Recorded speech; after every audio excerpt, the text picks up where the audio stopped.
দেখছেন আপনাদের প্রিয় চ্যানেল শিলিগুড়ি নিউজ টিভি। আজ 10ই জুলাই বুধবার জানাবো আজকের বাছাই করা 10টি তাজা খবর। শুরুতেই হেডলাইন্স। বিজেপিতে যোগ দিতে চান কুণাল, দাবি কল্যাণের। ফের বোমা ফাটাবেন তৃণমূল নেতা। গোমাংসের চোরাচালানের ছাড়পত্র পিছু 200 টাকা নেন শান্তনু। বিস্ফোরক দাবি পাচারকারীর। রাশিয়ার সঙ্গে বন্ধুত্ব কখনো মাইনাসে নামবে না, মস্কোয় মন্তব্য মোদি। যে যত বেড়েছে কামিয়েছে, মূল্যবৃদ্ধি নিয়ে কেন্দ্রকে খোঁচা মমতার। বেকারত্ব নিয়ে ফের কংগ্রেস সভাপতির নিশানায় প্রধানমন্ত্রী। মিছিলে তখন হাঁটছেন শুভেন্দু সুকান্ত। অভিযোগ হঠাৎ এসে পড়ল ডিম। বিজেপি নেতারা বলেই দিলেন কে করেছে।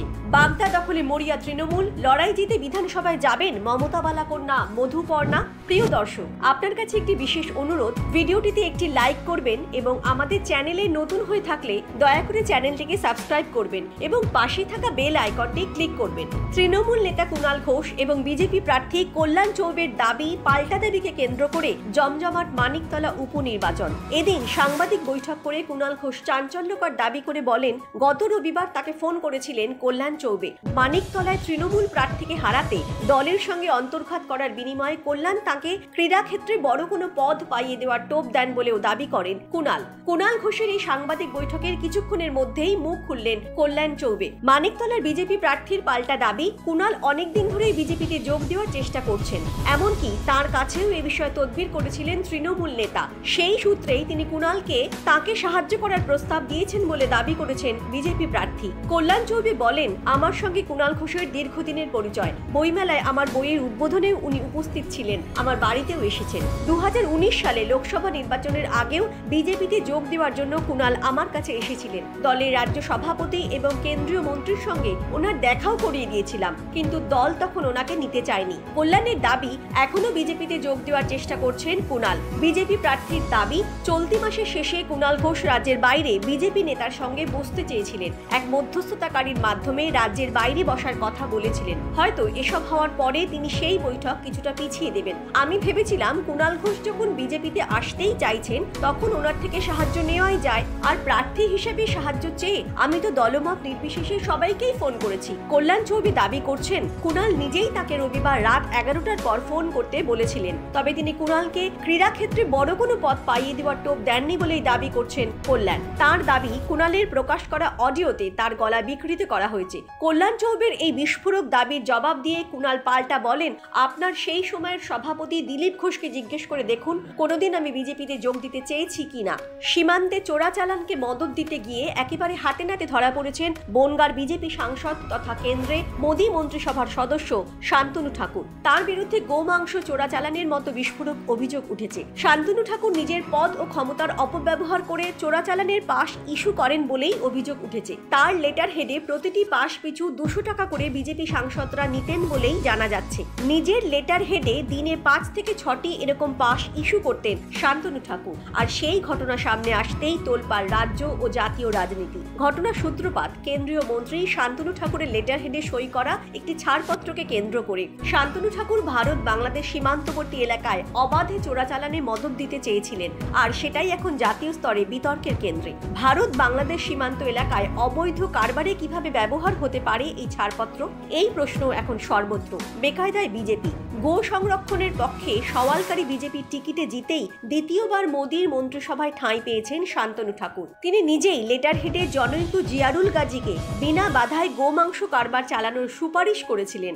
অবাধে জিয়ারুলকে ব্যবসা চালিয়ে যেতে বর্ডার সিকিউরিটি ফোর্সের কর্তাকে লিখিত আবেদন করেছিলেন কেন্দ্রীয় জাহাজ ও বন্দর রাষ্ট্রমন্ত্রী। দিল্লি সূত্রের খবর, বিষয়টি নিয়ে নড়েচড়ে বসেছে স্বরাষ্ট্র মন্ত্রক। এই রাজ্যের দায়িত্বপ্রাপ্ত বিএসএফ কর্তার কাছে জানতে চাওয়া হয়েছে, এই ধরনের পারমিটে কিভাবে আন্তর্জাতিক সীমান্ত এলাকায় ব্যবসায় ছাড় দেওয়া হয়। গত রবিবার রীতিমতো সাংবাদিক সম্মেলন করে বনগাঁর বিজেপি সাংসদ জিয়ারুল সীমান্তে গোমাংসের চোরাচালানের পারমিট ইস্যুর বিষয়টি স্বীকার করে নিয়েছেন শান্তনু ঠাকুর। নিজের পদ ব্যবহার করেই শান্তনু ঠাকুর পাচারের মতো বেআইনি কাজকে মদত দিচ্ছেন বলে দাবি তৃণমূল কংগ্রেসের। তৃণমূল সাংসদ মহুয়া মৈত্র এক্স হ্যান্ডেলে একটি ভিডিও শেয়ার করেছেন, যেখানে শান্তনুর বিরুদ্ধে এই বিস্ফোরক অভিযোগকে আরো ইন্ধন দিয়েছেন ওই জিয়ারুল গাজী। রবিবার জিয়ারুল দাবি করেছেন বাড়িতে গোমাংস নিয়ে যাওয়ার জন্য স্থানীয় এমপির পারমিট দিয়েছিলেন বিএসএফ এর হাতে, কিন্তু এরপর তিনি বলেন কেন্দ্রীয় মন্ত্রীর অনুগামীরা জোর করে তাকে সাংবাদিক সম্মেলনে তুলে নিয়ে যায়, তাকে বাধ্য করা হয় সাংবাদিকদের সামনে ওসব কথা বলতে। পাশাপাশি এই পারমিট হাতে পেতে তাকে টাকা দিতে হয়েছে বলে অভিযোগ করেছেন জিয়ারুল। স্বরূপনগরের হাকিমপুর এলাকায় শান্তনু ঠাকুরের নির্বাচনী এজেন্ট এভাবে পারমিট বিক্রি করে টাকা তোলেন বলেও অভিযোগ করেন তিনি। যদিও কেন্দ্রীয় মন্ত্রী জিয়ারুলের এই দাবি মানতে চাননি। তিনি বলেন সম্পূর্ণ মিথ্যা কথা, ওই ব্যক্তি গতকাল নিজেই সব কথা বলেছিলেন। আমাদের হয়ে যারা কথা বলেন তৃণমূল তাদের ভয় দেখিয়ে মিথ্যা বলায়, এক্ষেত্রেও তাই হয়েছে। প্রিয় দর্শক, আপনি কোন জেলা থেকে দেখছেন অবশ্যই কমেন্টে জানাবেন। দুদিনের রাশিয়া সফরে প্রধানমন্ত্রী নরেন্দ্র মোদী মঙ্গলবার প্রবাসী ভারতীয়দের সামনে বক্তব্য রাখার সময় তার মুখে উঠে এলো ভারত রাশিয়া দোস্তির প্রসঙ্গ। সেই সঙ্গে টি-20 বিশ্বকাপ থেকে আত্মনির্ভর ভারত নানা বিষয়ে নিজের বক্তব্য রাখলেন প্রধানমন্ত্রী। তার পরনে ছিল কুর্তা পাজামা, গলায় ঝুলছিল লাল স্কার্ফ। মোদীকে বলতে শোনা যায়, রাশিয়ায় শীতকালে যতই তাপমাত্রা মাইনাসে নেমে যাক, ভারত রাশিয়া দোস্তি সবসময়ই প্লাসে থাকে। তা সবসময় উষ্ণতায় ভরপুর। পারস্পরিক বিশ্বাস ও সম্মানের উপরে এই সম্পর্ক প্রতিষ্ঠিত।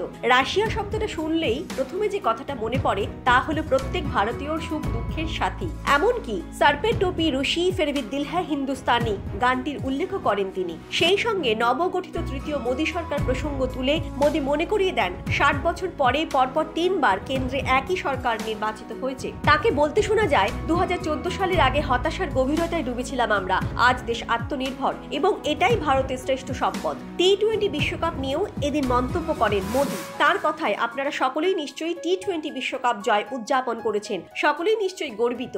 আজকের ভারতীয় তরুণরা শেষ বল পর্যন্ত লড়াই চালিয়ে যায়।